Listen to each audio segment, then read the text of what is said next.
I'm 76 years old, and there's one sentence I should have said thousands of times, but I didn't. Not because I didn't feel it, not because it wasn't true, but because I thought there would always be another day. Her name was Margaret. We were married for 48 years. That's longer than some of you have been alive. From the outside, we looked solid, steady, predictable, the kind of couple people point to and say, that's what commitment looks like. We didn't fight much. We paid our bills. We raised 2 kids who turned out decent. We went to church most Sundays. We had routines, traditions, inside jokes that made sense only to us. If you had asked me 10 years ago whether I loved my wife, I would have looked at you like you were crazy. Of course I did. I worked 60 hours a week for decades. I kept the roof over our heads. I fixed what broke. I showed up when things got hard. That's love, right? That's what I thought. Margaret was diagnosed in April. Pancreatic cancer. By September, she was gone. 5 months. 5 months between we'll figure this out and standing in a quiet house that didn't sound like home anymore. Cancer does something strange to time. It stretches it and compresses it at the same time. Days in hospital rooms feel endless, but months disappear before you can process them. In those final weeks, when the doctors had stopped using hopeful language, we spent a lot of time just sitting together. No TV, no distractions, just the hum of oxygen and the ticking of a clock that felt louder than it should have. She would hold my hand sometimes and just look at me, and I could see it in her eyes. There were things she wanted to hear, things I should have said, but I didn't. Let me explain something that most men my age were never taught. We were taught to provide. We were taught to endure. We were taught to stay steady.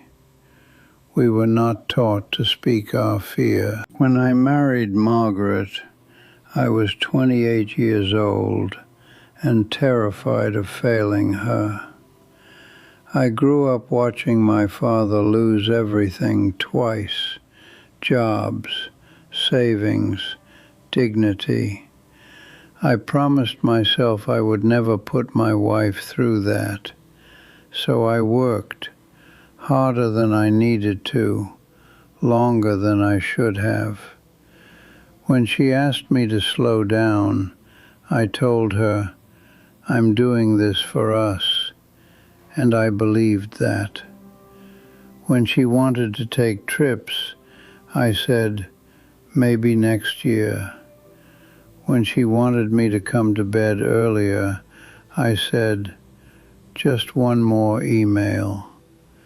When she wanted to talk about her worries, I said, don't overthink it. We're fine. I wasn't dismissing her. I thought I was protecting her. There's a difference between being present in a house and being present in a heart. I didn't understand that for most of my life. Margaret never complained loudly. That was part of the problem. She adapted. She made her world a little smaller so mine could stay large. She waited for me to relax. She waited for me to feel safe enough to exhale. I kept telling myself, There would be a time when work slowed down, when money felt secure enough, when I could finally just be with her without the pressure of building something. Later became my strategy. Later became my excuse. If you're listening to this and you feel a little uncomfortable right now, stay with me, because this is not about dramatic betrayal. It's about something much quieter. In her final month, when walking from the bedroom to the kitchen exhausted her, she asked me a question I wasn't prepared for. She said, "Were you ever scared?" I laughed at first. I thought she meant about the cancer. She shook her head gently. "No," she said, "about us, about being my husband." And in that moment, I realized something devastating. In 48 years, I had never told her the truth, not fully, not vulnerably, not without armor. She had told me she loved me thousands of times. She had told me she was proud of me. She had told me she felt safe with me. I don't think I ever told her that I felt scared of losing her, that I felt inadequate sometimes, that I worked those long hours not because I loved money, but because I was afraid of not being enough. I thought strength meant silence. I thought love meant action. I never realized she needed to hear the inside of my heart, not just see the outside of my effort. One evening, about 2 weeks before she died, she said something that I replay in my head every single night. She said, "I always wished you would let me take care of you sometimes." And that's when it hit me. The one thing I never told my wife was that I needed her more than she needed me. I never told her that she was the brave one.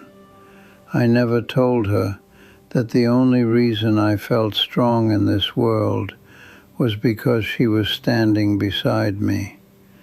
I never told her that half the confidence people saw in me was borrowed from her belief. I thought she knew. I assumed she understood. I assumed there would be time. If this is resonating with you, and you're in a marriage right now, pause for a second and think about what you've never said out loud. You don't have to type it publicly, but if this hits home, leave a simple comment like, "I'll say it." Not for me, for yourself, because silence compounds, and so does regret. After she passed, I found a small notebook in her nightstand. It wasn't a dramatic journal, just scattered thoughts, lists, reflections. On one page she had written, "I wish he knew I never needed him to be fearless. I just wanted him to be real." That sentence shattered me. All those years I was trying to be the rock. She didn't want a rock. She wanted a man who would admit he was afraid, a man who would say, "I don't know what I'm doing, but I'm glad I'm doing it with you." Instead, I gave her stability without softness, security without vulnerability, commitment without confession. I loved her deeply, but I never let her see how deeply. And now I live in a house that echoes. I sit at a kitchen table that feels too large. I look at her chair across from me, and I think about how little it would have cost me to say those words. It would have taken 10 seconds, 10 honest seconds. Margaret, I'm scared sometimes.